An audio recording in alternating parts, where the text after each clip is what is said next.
जय श्री कृष्णा। आज मंगलवार के दिन आइए सुनते हैं हनुमान जी और मंगल देव की यह कथा। कुंडलपुर नामक एक नगर था। उसमें नंदा नामक एक ब्राह्मण रहता था। भगवान की कृपा से उसके पास सब कुछ था, फिर भी वह दुखी था। इसका कारण यह था कि ब्राह्मण की स्त्री सुनंदा की कोई संतान न थी। सुनंदा पतिव्रता थी, भक्ति पूर्वक श्री हनुमान जी की आराधना करती थी। मंगलवार के दिन व्रत करके अंत में भोजन बनाकर हनुमान जी का भोग लगाने के बाद स्वयं भोजन करती थी। एक बार मंगलवार के दिन ब्राह्मणी गृह कार्य की अधिकता के कारण हनुमान जी को भोग न लगा सकी, तो इस पर उसे बहुत दुख हुआ। उसने कुछ भी नहीं खाया और अपने मन में प्रण किया कि अब तो अगले मंगलवार को ही हनुमान जी को भोग लगाकर अंजल ग्रहण करूंगी। ब्राह्मणी सुनंदा प्रतिदिन भोजन बनाती, श्रद्धा पूर्वक पति को खिलाती, परंतु स्वयं भोजन नहीं करती और मन ही मन श्री हनुमान जी की आराधना करती थी। इसी प्रकार 6 दिन गुजर गए और ब्राह्मणी सुनंदा अपने निश्चय के अनुसार भूखी प्यासी निराहार रही। अगले मंगलवार को ब्राह्मणी सुनंदा प्रातःकाल ही बेहोश होकर गिर पड़ी। ब्राह्मणी सुनंदा की इस असीम भक्ति के प्रभाव से श्री हनुमान जी बहुत प्रसन्न हुए और प्रकट होकर बोले, सुनंदा, मैं तेरी भक्ति से बहुत प्रसन्न हूँ, तू उठ और वर मांग। सुनंदा अपने आराध्य देव श्री हनुमान जी को देखकर आनंद की अधिकता से विह्वल हो श्री हनुमान जी के चरणों में गिरकर बोली, हे प्रभु, मेरी कोई संतान नहीं है, कृपा करके मुझे संतान प्राप्ति का आशीर्वाद दे। आपकी अति कृपा होगी। श्री महावीर जी बोले, तेरी इच्छा पूर्ण होगी। तेरी एक कन्या पैदा होगी, उसके अष्टांग प्रतिदिन सोना दिया करेंगे। इस प्रकार कहकर श्री महावीर जी अंतर ध्यान हो गए। ब्राह्मणी सुनंदा बहुत हर्षित हुई और सभी समाचार अपने पति से कहा। ब्राह्मण देव कन्या का वरदान सुनकर कुछ दुखी हुए, परंतु सोना मिलने की बात सुनी तो बहुत प्रसन्न हुए। विचार किया कि ऐसी कन्या के साथ मेरी निर्धनता भी समाप्त हो जाएगी। श्री हनुमान जी की कृपा से वह ब्राह्मणी गर्भवती हुई और 10वें महीने में उसे बहुत ही सुंदर पुत्री प्राप्त हुई। यह बच्ची अपने पिता के घर में ठीक उसी तरह से बढ़ने लगी जिस प्रकार शुक्ल पक्ष का चंद्रमा बढ़ता है। 10वें दिन ब्राह्मण ने उस बालिका का नामकरण संस्कार कराया। उसके कुल पुरोहित ने उस बालिका का नाम रत्नावली रखा, क्योंकि यह कन्या सोना प्रदान किया करती थी। इस कन्या ने पूर्व जन्म में बड़े ही विधान से मंगल देव का व्रत किया था। रत्नावली का अष्टांग बहुत सा सोना देता था। उस सोने से नंदा ब्राह्मण बहुत ही धनवान हो गया। अब ब्राह्मणी भी बहुत अभिमान करने लगी। समय बीतता रहा। अब रत्नावली 10 वर्ष की हो चुकी थी। एक दिन जब नंदा ब्राह्मण प्रसन्नचित्त था, तब सुनंदा ने अपने पति से कहा, मेरी पुत्री रत्नावली विवाह के योग्य हो गई है, अतः आप कोई सुंदर तथा योग्य वर देखकर इसका विवाह कर दें। यह सुन ब्राह्मण बोला, अभी तो रत्नावली बहुत छोटी है। तब ब्राह्मणी बोली, शास्त्रों की आज्ञा है कि कन्या 8वें वर्ष में गौरी, 9 वर्ष में राहिणी, 10वें वर्ष में कन्या, इसके पश्चात रजस्वला हो जाती है।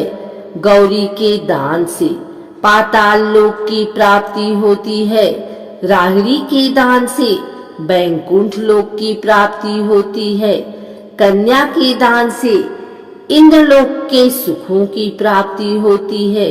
अगर हे पति देव रजस्वला का दान किया जाता है तो घोर नरक की प्राप्ति होती है। इस पर ब्राह्मण बोला, अभी तो रत्नावली मात्र 10 ही वर्ष की है और मैंने तो 16-16 साल की कन्याओं के विवाह कराए हैं, अभी जल्दी क्या है। तब ब्राह्मणी सुनंदा बोली, आपको तो लोभ अधिक हो गया लगता है। शास्त्रों में कहा गया है कि माता पिता और बड़ा भाई रजस्वला कन्या को देखते हैं तो वह अवश्य ही नरकगामी होते हैं। तब ब्राह्मण बोला, अच्छी बात है, कल मैं अवश्य ही योग्य वर की तलाश में अपना दूत भेजूंगा। दूसरे दिन ब्राह्मण ने अपने दूत को बुलाया और आज्ञा दी कि जैसी सुंदर मेरी कन्या है, वैसा ही सुंदर वर उसके लिए तलाश करो। दूत अपने स्वामी की आज्ञा पाकर निकल पड़ा। पंपई नगर में उसने एक सुंदर लड़के को देखा। यह बालक एक ब्राह्मण परिवार का बहुत गुणवान पुत्र था। इसका नाम सोमेश्वर था। दूत ने इस सुंदर व गुणवान ब्राह्मण पुत्र के बारे में अपने स्वामी को पूर्ण विवरण दिया। ब्राह्मण नंदा को भी सोमेश्वर अच्छा लगा और फिर शुभ मुहूर्त में विधि पूर्वक कन्या दान करके ब्राह्मण ब्राह्मणी संतुष्ट हुए। परंतु ब्राह्मण के मन तो लोभ समाया हुआ था। उसने कन्यादान तो कर दिया था, पर वह बहुत खिन्न भी था। उसने विचार किया कि रत्नावली तो अब चली जावेगी और मुझे इससे जो सियोना मिलता था वह अब नहीं मिलेगा। मेरे पास जो धन था कुछ तो इसके विवाह में खर्च हो गया और जो शेष बचा है वह भी कुछ दिनों पश्चात समाप्त हो जाएगा। मैंने तो इसका विवाह करके बहुत बड़ी भूल कर दी है। अब कोई ऐसा उपाय हो कि रत्नावली मेरे घर में ही बनी रहे, अपनी ससुराल ना जावे। लोभ रूपी राक्षस ब्राह्मण के मस्तिष्क पर छाता जा रहा था। रात भर अपनी सरिया पर बेचैनी से करवटें बदलते बदलते उसने एक बहुत ही क्रूर निर्णय लिया। उसने विचार किया कि अब रत्नावली को लेकर उसका पति सोमेश्वर अपने घर के लिए जाएगा तो वह मार्ग में छिपकर सोमेश्वर का वध कर देगा और अपनी लड़की को अपने घर ले आवेगा, जिससे नियमित रूप से उसे सोना भी मिलता रहेगा और समाज का कोई मनुष्य उसे दोष भी नहीं देगा। प्रातः काल हुआ तो नंदा और सुनंदा ने अपने जमाई तथा लड़की को बहुत सारा धन देकर विदा किया। सोमेश्वर अपनी पत्नी रत्नावली को लेकर ससुराल से अपने घर की तरफ चल दिया। ब्राह्मण सुनंदा महालोभ के वशीभूत हो अपनी मति खो चुका था। पाप पुण्य को उसे विचार न रहा। अपने भयानक व क्रूर निर्णय को कार्य रूप देने के लिए उसने अपने दूत को मार्ग में अपने जमाई का वध करने के लिए भेज दिया था, ताकि रत्नावली से प्राप्त होने वाला सोना उसे हमेशा मिलता रहे और वो कभी निर्धन न हो। ब्राह्मण के दूत ने अपने स्वामी की आज्ञा का पालन करते हुए उसके जमाई सोमेश्वर का मार्ग में ही वध कर दिया। समाचार प्राप्त कर ब्राह्मण नंदा मार्ग में पहुंचा और रुदन करती अपनी पुत्री रत्नावली से बोला, हे पुत्री, मार्ग में लुटेरों ने तेरे पति का वध कर दिया है। भगवान की इच्छा के आगे किसी का कोई वश नहीं चलता है। अब तू घर चल, वहां पर ही रहकर शेष जीवन व्यतीत करना। जो भाग्य में लिखा है वही होगा। अपने पति की अकाल मृत्यु से रत्नावली बहुत दुखी हुई। करुण क्रंदन व रुदन करते हुए अपने पिता से बोली, हे पिताजी, इस संसार में जिस स्त्री का पति नहीं है उसका जीना व्यर्थ है। मैं अपने पति के साथ ही अपने शरीर को जला दूंगी और सती होकर अपने इस जन्म को, माता पिता के नाम को तथा सास ससुर के यश को सार्थक करूंगी। ब्राह्मण नंदा अपनी पुत्री रत्नावली के वचनों को सुनकर बहुत दुखी हुआ। विचार करने लगा, मैंने व्यर्थ ही जमाई वध का पाप अपने सिर लिया।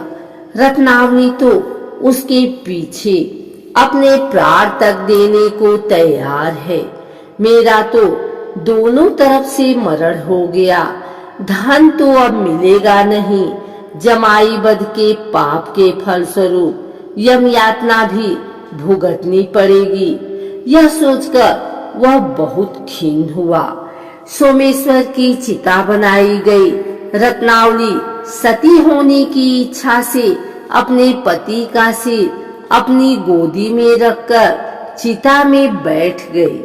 जैसे ही सोमेश्वर की चिता को अग्नि लगाई गई, वैसे ही प्रसन्न हो मंगलदेव वहां प्रकट हुए और बोले, हे रत्नावली, मैं तेरी पति भक्ति से बहुत प्रसन्न हूँ, तू वर मांग। रत्नावली ने अपने पति का जीवन दान मांगा।